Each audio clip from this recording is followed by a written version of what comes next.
Assalamualaikum warahmatullahi wabarakatuh.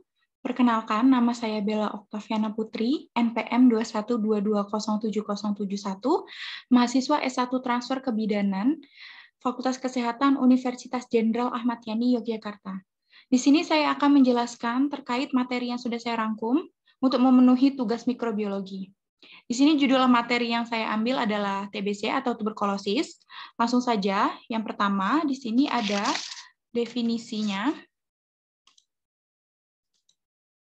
yaitu penyakit menular langsung yang disebabkan oleh kuman TB atau Mycobacterium tuberculosis. Sebagian besar kuman TB menyerang paru-paru, namun dapat juga mengenai organ tubuh lainnya. Pada saat ini timbul kedaruratan baru dalam penanggulangan TB, yaitu TB resisten obat atau multi-drug resisten, atau sering disebut MDR.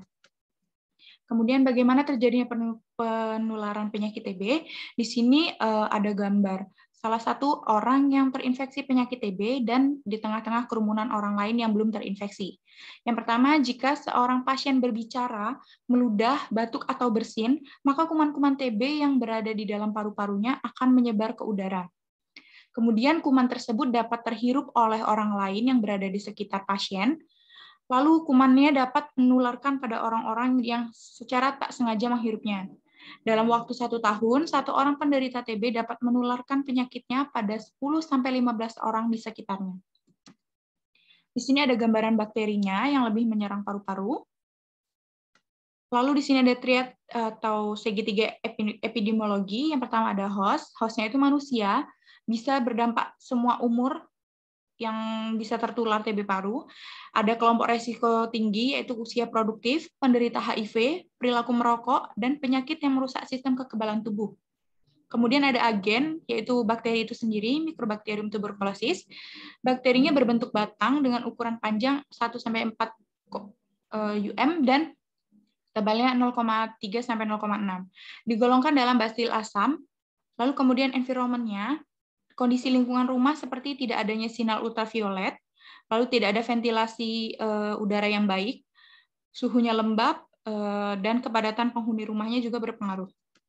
Kemudian ada gejala penyakit TB, yaitu batuk berdarah kurang lebih 2 minggu, demam tidak terlalu tinggi, batuk berdarah, sesak nafas, dan nyeri, lalu berat badannya menurun, lalu menjadi kurus, ketika malam hari berkeringat walaupun tidak melakukan aktivitas, lalu nafsu makannya berkurang. Di sini ada siklus hidup bakteri Mycobacterium tuberculosis. Bakteri tersebut dapat bertahan hidup di udara kering ataupun keadaan dingin. Perkembangbiakan bakteri ini juga dapat mati jika terkena sinar matahari langsung selama 2 jam. Lalu di dalam dahak, bakteri Mycobacterium dapat bertahan selama 20-30 jam. Lalu bakteri yang berada di dalam percikan dahak dapat bertahan hidup selama 8-10 hari. Kemudian di sini siapa sih yang lebih menular? Ada 3 gambar. Yang pertama ada orang berbicara, itu 0-200 menghasilkan basil. Lalu orang batuk 0-3.500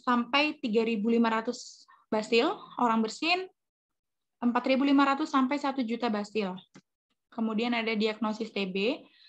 Anamnesisnya keluhan pasien datang dengan gejala tanda penyakit TB seperti batuk berdahak kurang lebih 2 minggu, lalu disertai sedikitnya salah satu dari gejala berikut seperti bercampur darah ketika batuk, sesak nafas, nyeri dada, nafsu makan menurun, berat badan menurun, berkeringat tanpa melakukan kegiatan fisik, lalu badannya lemas, riwayat kontak atau riwayat pengobatan sebelumnya, dan faktor risiko penurunan daya tahan tubuh seperti HIV, DM, dan lain sebagainya.